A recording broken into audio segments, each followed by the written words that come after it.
ফুটন্ত গরম পানিতে একবার ব্রয়লার মুরগির মাংসগুলো ছাড়ুন, তারপর দেখুন কি হয়, কি ঘটনা ঘটে বা কি জিনিস আপনারা খাচ্ছেন, আদৌ জিনিসগুলো খাওয়ার উপযুক্ত কিনা ব্রয়লার মুরগি, সেটা দেখুন একবার গরম পানিতে ছেড়ে। তো আসসালামু আলাইকুম, কেমন আছেন সবাই? আশা করি সবাই খুব বেশি ভালো আছেন। আজকে আমি রান্না করব ব্রয়লার মুরগির মাংস, আর সাথে আছে ভুনা খিচুড়ি। তো ব্রয়লার মুরগি ছাড়া আসলে আমাদের গরুর গোশত খাওয়াটা খুবই কষ্টের হয়ে গেছে, কারণ মধ্যবিত্ত পরিবার যাদের বা নিম্নবিত্ত পরিবার যাদের, তাদের পক্ষে আসলে ব্রয়লার মুরগি ছাড়া গরুর মাংস খাওয়াটা সম্ভব না। তো আমি এখানে কিছু মশলা নিয়েছি। কি কি মশলা নিয়েছি এটা তো অবশ্যই দেখতে পাচ্ছেন। জিরা, দারচিনি, এলাচ, লবঙ্গ, শুকনো মরিচ, কাঁচামরিচ, সরি, রসুন, পেঁয়াজ, এগুলো সবই আছে, আপনারা তো দেখতেই পেলেন। তো এগুলো আমি ঠিক করে নিয়েছি। এখন আমি গরম পানি বসিয়ে দিয়েছি এবং পানিগুলো যখন ফুটে উঠেছে তখন আমি ব্রয়লার মুরগির মাংসগুলো ছেড়ে দিচ্ছি। ফুটন্ত গরম পানিতেই দিতে হবে। ব্রয়লার মুরগির মাংসটা খুব সুন্দর করে ভালো করে ধুয়ে পরিষ্কার করে নিয়েছি। এখন আমি যে গরম পানির মধ্যে দিলাম, এরপর দেখেন এই যে কী পরিমাণে ময়লা বের হচ্ছে। তো এরপর আমি একটুখানি হলুদ দিয়ে দিছি, কারণ তাহলে গোশের কালারটা সাদা সাদা দেখা যাবে না। যেহেতু সাদা, গরম পানিতে দিয়ে দিলে গোশটা সাদা হয়ে যায়, তার জন্য আমি একটুখানি হলুদ দিয়ে দিয়েছি। তো দেখেন কি পরিমাণে ময়লা বের হয়েছে। এই যে, তো এই জিনিসগুলো আসলে আমরা খাচ্ছিলাম, মানে খেয়ে চলি আর কি রেগুলার, কিন্তু এই জিনিসগুলো তো আসলে খাওয়াটা ঠিক না, তাই না? তো আমি কড়াইতে তেল দিছি এবং মশলাগুলো সব ব্লেন্ড করে নিছি। মানে কাঁচামরিচ না, শুকনো মরিচ এবং রসুন, আদা এগুলো দিয়ে ব্লেন্ড করে নিছি। এখন এটার মধ্যে আমি দিয়ে দিচ্ছি লবণ আর হলুদ, আর জিরাটাও ছিল। আর বাকি মশলাগুলো আমি এক এক করে দিব। এই যে দেখেন, এখানে লবঙ্গ আর দারচিনিগুলো দিয়ে দিলাম। দিয়ে তারপর আমি খানিকটা নেড়ে চেড়ে কষিয়ে নেব মশলাটা। কষানোর পর আসলে মশলাটা, ব্রয়লার মুরগি রান্না করতে গেলে মশলাটা যত ভালো করে কষাবেন তত খেতে মজা লাগবে, কারণ তা না হলে কাঁচা কাঁচা গন্ধ বেরোয়। তো মশলাটা কষানো হয়ে গেছে। আমি এখন মাংসগুলো আবার ধুয়ে নিছিলাম, কারণ গরম পানি থেকে তোলার পর কতটা ময়লা বের হয়েছে সেটা তো আপনারা দেখতেই পেলেন। সেই ময়লাগুলো আবার সুন্দর করে ধুয়ে পরিষ্কার করে নিয়েছি। এ পর্যায়ে এখন আমি এখানে যে দেখেন, এলাচগুলো আমি গুঁড়ো করে নিয়েছি, শুকনো শুকনো করে, মানে শুকনো অবস্থায় গুঁড়ো বানিয়ে নিয়েছি। এখন এটা আমি দিয়ে দিচ্ছি। আমি এর মধ্যে কয় টুকরো আলুও দিয়েছি, কারণ আমার আলুটা খেতে অনেক ভালো লাগে। আমি বেশি দিই না, শুধুমাত্র আমার খাবার জন্যই দিই। এছাড়া আমার মেয়ে এবং আমার হাজব্যান্ড খেতে চায় না।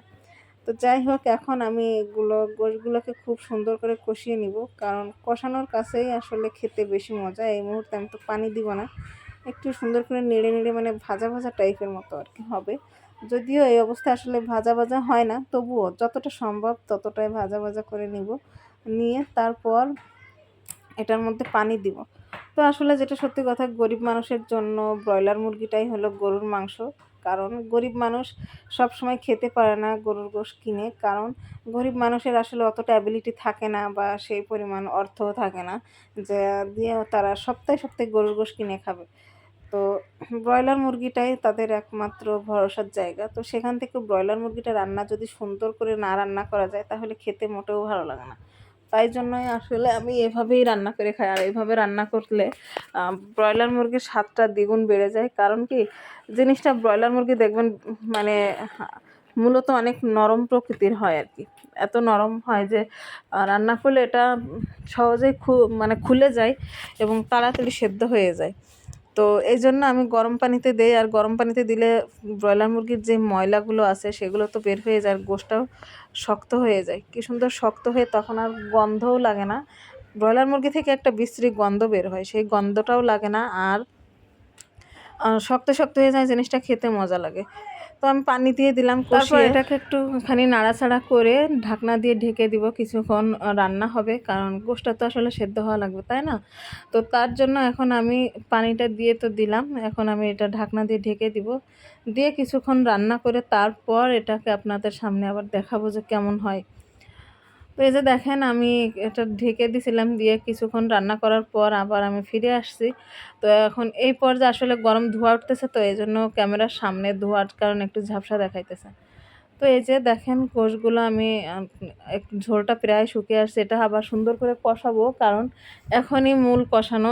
এখন যদি গোশটা অনেক ভালো কষানো হয় তাহলে খেতে ভালো লাগে। আর এই পানির মধ্যে যদি আবার আমি ঝোলের পানি দিয়ে দিই তাহলে খেতে কিন্তু ভালো লাগবে না।